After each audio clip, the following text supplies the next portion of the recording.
नमस्कार, आदाब, सत श्री अकाल। इलेक्शन 2024 चल रहा है और इस दौरान डॉक्टर रितु सिंह की चर्चा ना हो तो ये उनके साथ नाइंसाफ़ी होगी।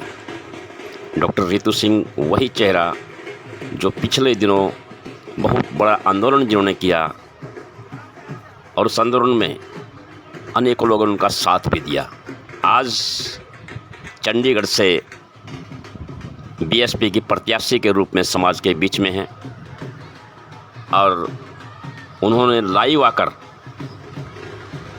जनता को संबोधित किया है। उन्हीं का लाइव आपको दिखा रहे हैं।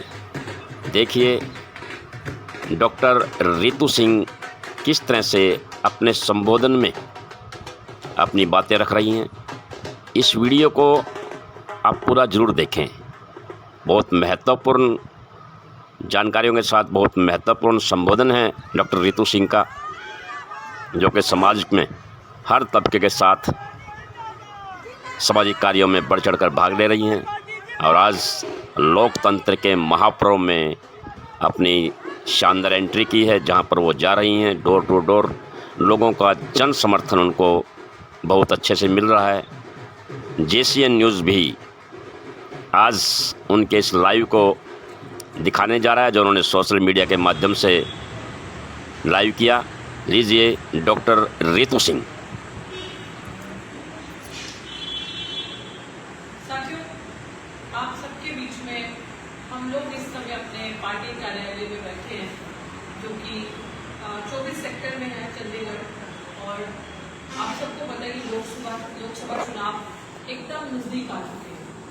1 तारीख को यहाँ पर वोटिंग है और क्योंकि मैं बहुजन समाज पार्टी से चंडीगढ़ लोकसभा से प्रत्याशी हूँ, डॉक्टर सिंह, रिस्पॉन्सिबिलिटी बनती है कि आप सबके बीच में आकर सच्चाई आपके बीच में लाना और सच बताना बहुत जरूरी है।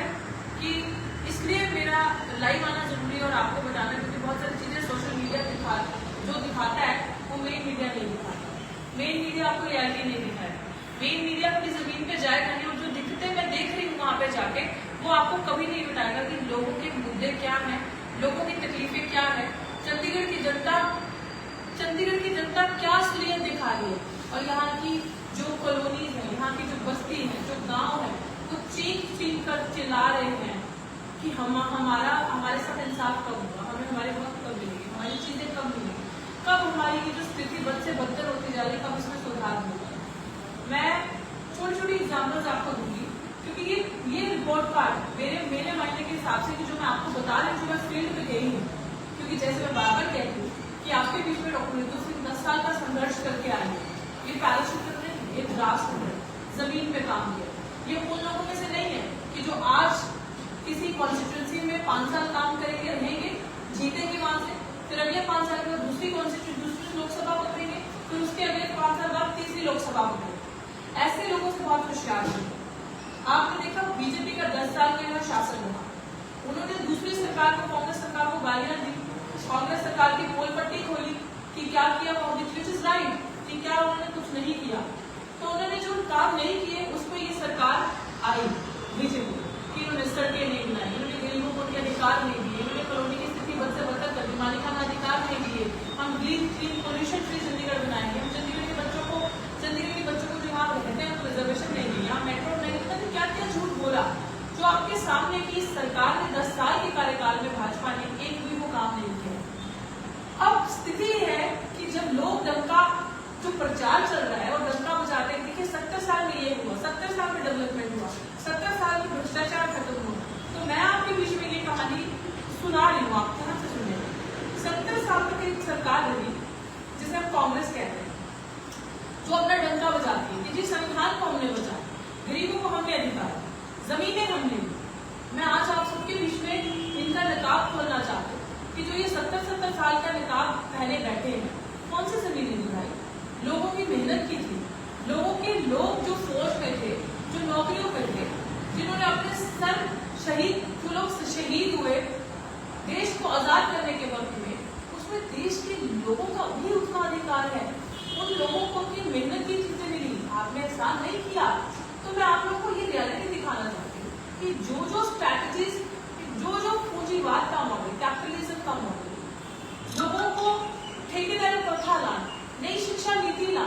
बच्चों से किस तरीके से पब्लिक सेक्टर्स जो है जहाँ पे इतने सारे बच्चे पढ़ने जाते हैं, पब्लिक यूनिवर्सिटीज को प्रॉफिट मेकिंग एजेंसी में देना, उसको प्राइवेटाइजेशन की तरफ लेके जाना, अस्पतालों में काम नहीं करना, हेल्थ को अगर आज दिन तक किसने हेल्थ का सबसे जीरो बजट अगर होता था ना वो हेल्थ का होता था, तो किसके राज में था? कांग्रेस के राज में था। वो सारी चीजें जो कांग्रेस लो पॉइजन छोटा छोटा जहर देती थी, आहिस्ते आहिस्ते आपको मारती थी। ये बीजेपी की सरकार है, की वही आपको मारती है। बीजेपी की सरकार तो थी शैतान, थी ही खतरनाक, वो तो चाहती ही नहीं थी कि आप लोगों को हिस्सेदारी मिले। गरीब समाज के इंसान पढ़े लिखे ऊपर बढ़े, सवाल करना सीखे और इनके घर में रोजी रोटी हो, उसमें सारा का सारा जो कांग्रेस का प्लान था वो सारे के सारे को इमीडिएट फास्ट ट्रैक तरीके से इम्प्लीमेंट करते हुए ये सारी चीजें उन्होंने झोली में डाल दी।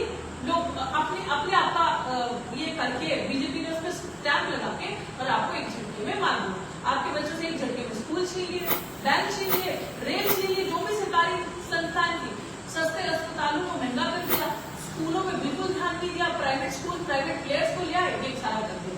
अब मैं आपको ये आईना ऐसे दिखा रही हूँ कि अगर आने वाले 5 साल में आप फिर से, क्योंकि अभी देश भाजपा के 10 साल के कार्यकाल का 50 साल पीछे जा चुके हो, अगर आप दोबारा इन दो चोरों को मौका देते हो तो मैं गारंटी से कह सकती हूँ ये 100 साल और पीछे जाएगा। ना आपके बच्चों को स्वास्थ्य, शिक्षा, रोजगार कुछ भी नहीं मिलेगा।